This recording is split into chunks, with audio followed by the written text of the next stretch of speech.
Hey guys, welcome back to another weather forecast, and we're just getting off of a major winter storm, but we have another one that is already developing and is going to impact areas even farther south than this last one. But before we get there, I want to explain why I'm in such a good mood, and it's not because the radar's quiet. I love the snow.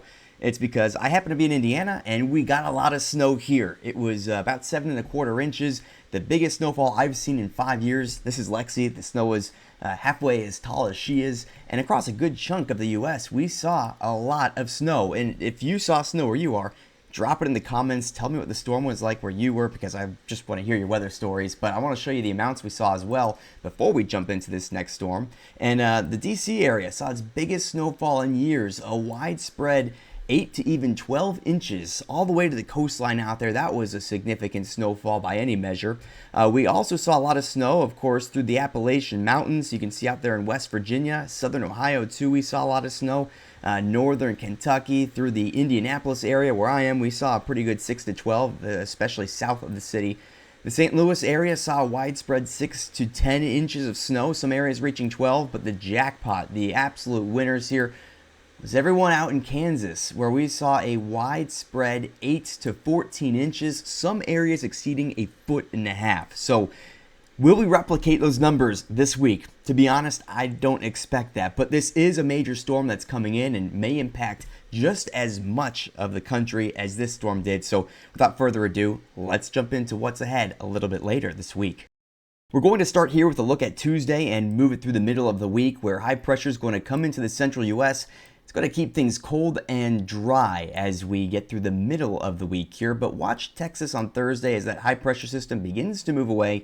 This is our European model, and it gives you a storm rapidly developing on the eastern half of Texas later in the day on Thursday. It looks like we're looking at some snow, some ice, and some rain, kind of like our last one, except much farther south. I'll move this forward a little farther. This is now getting into early Friday. Our storm really begins to take shape, and we're looking at what may be heavy snow for a good chunk of Arkansas, Texas, Oklahoma is in the play here too. Ice out there as well, and storms on the south side, similar to what we saw before. As we push this forward, you're going to see snowfall for much of the northern portion of the Deep South. This includes areas a little farther north as well. Tennessee, Kentucky, maybe back in for more snow. And this system is likely to bring some snow to the mid-Atlantic once again as we get into the Saturday time period. But again, the European model is what we're looking at. It moves it back out to sea by the time we get to Sunday. I mentioned the European model a couple of times because we got a couple different scenarios here. Now I'm going to bring you to the American model, which paints a much different picture. So we move this into Thursday. You'll once again see it's dry for the middle of the week thanks to high pressure. But now as we get this into your Thursday, we see the same storm system develop. Actually very similar. A lot of agreement to the Euro. Snow in the same places. Rain on the south end of this. And as we continue to push this into the later days of the week, this is now Friday, we're seeing a little more rain in the south here.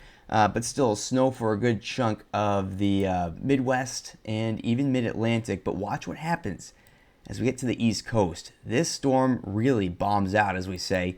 It manages to become very strong and could dump some heavy snow along the I-95 corridor into southern New England here. This scenario would drop likely a foot of snow in places.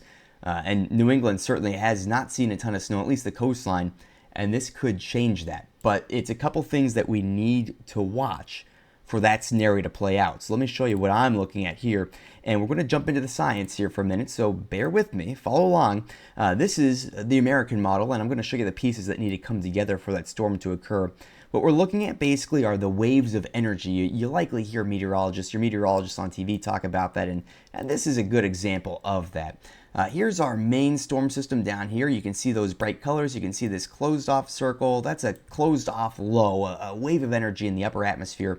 We have this next piece that's going to come in. These two guys are going to mix together, but the key is this guy right here. You see that, or that orange coloration?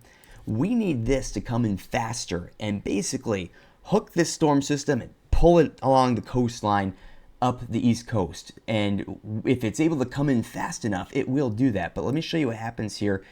We have our two systems that have now mixed together. This is on Friday morning.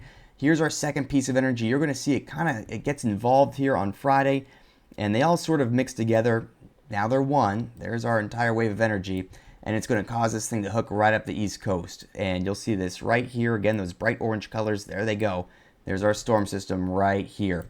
That is if that piece of energy comes in time. On the European model, doesn't show that. That's why our system flies out over the ocean. So that is what we need if we want the snow in New England. Otherwise, it is going to be a pretty safe bet for snow if you're on the southern end of this, closer to Texas. And I'll show you here one of our ensemble members. This is the the American rather. And this gives you a more averaged out forecast. It doesn't miss as much, so to speak. The American model, again, it's depicting some of the heavier snowfall, and what we're seeing here is what may be a safer 3 to 6 inch snowfall across portions of northern Texas into Arkansas, into Tennessee as well. Anywhere you're seeing those lighter blue colors, that's where we're looking at about 3 to 6.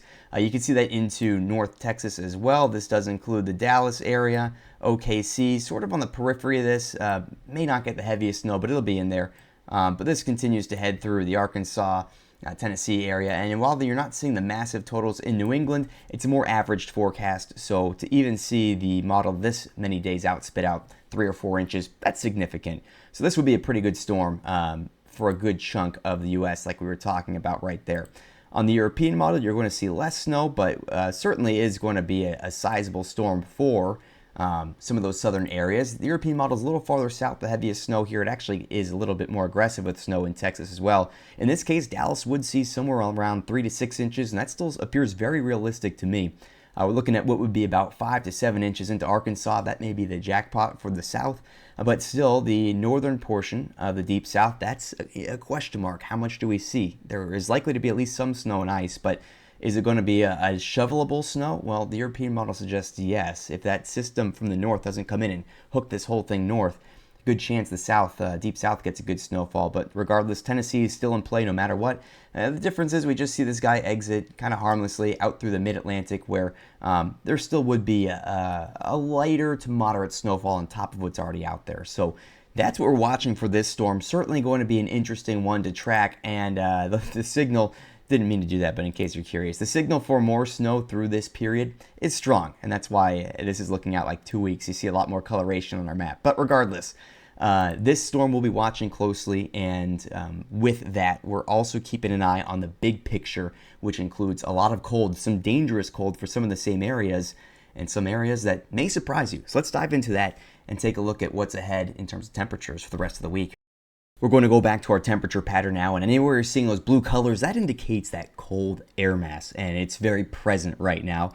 And as we go through this week, you're going to see this pattern really slow to break down still, though it is going to feature some more activity. So there will be some waves where temperatures become a bit more mild, but as a whole, you can see those blue colors really remain in control. This is through the entire week ahead here into mid-January. Even the West, unless you're in the Pacific Northwest, does appear to be average, if not a little bit cooler than average through this period of time.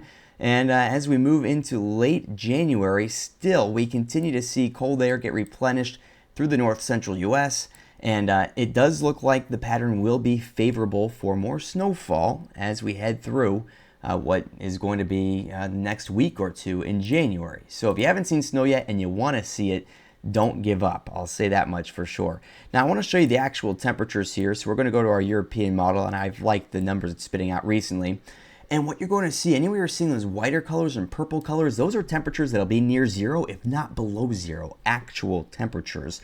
And that may surprise you, because you look at areas farther north, even Minnesota, unless you're in northern Minnesota, struggling to get below zero. This is on your Tuesday morning, and as we head later into the week here, you're going to see again a pattern with really cold weather showing up right along parts of the mid-Atlantic, even the Midwest. Move this into Thursday. This is when some of the dangerous cold settles in, and we're going to be talking about low temperatures that may more easily get below zero. Southern Indiana, for example, high pressure right overhead. Temps may be getting as low as 5 below zero, not even a little bit more. So why is that? Well, remember where the snow is on the ground. We have that in the area I just highlighted, through the plains, through the Midwest, into the mid-Atlantic, and that snow really allows it to get much colder at night, in the day. And that's part of the reason you're seeing the coldest temperatures, not even on the Canadian border, but rather in those locations that have the deepest snowpack right now. I also want to mention, though, Texas is going to be pretty cold too. The Panhandle and much of the state getting into the 20s, and could be pretty far into the 20s heading into your Thursday morning. Even Florida, we can take a look at here, where temperatures may be getting into the upper 20s as we head into those some of those mornings this upcoming week. So certainly going to be cold. Of course, Fridays when we have our storm coming through, anywhere you're seeing those blue colors, those are temperatures cold enough to support snow. The reason we may see some ice is because you can see it's a shallow amount of cold air, but enough there for sure. And as we head later into the week, that dangerous cold begins to wear off, but nonetheless, here we are on the weekend. We're still looking at low temperatures across a good chunk of the country in the teens, if not single digits. And through the weekend, it is going to remain on the cold side of things. Even high temperatures here on Sunday, struggling to get out of the 30s across a good chunk of the country. So this cold weather is going to remain, and we're certainly going to be talking about what is chilly weather for days to come. So if you've made it this far, thanks for watching. Make sure to like, subscribe, all that stuff. If you have any questions, of course, you can drop them in the comments. I answer any weather questions. We do personal forecasts here. And of course, we'll have more updates coming up on the potential storm in the south this week. But for now, hopefully you take care, stay warm. Hopefully you made it through the storm all right. And we'll be looking at what may be an active weather pattern, perhaps a snowy pattern as we get through the rest of this month. So make sure to keep it here, and we'll keep you updated.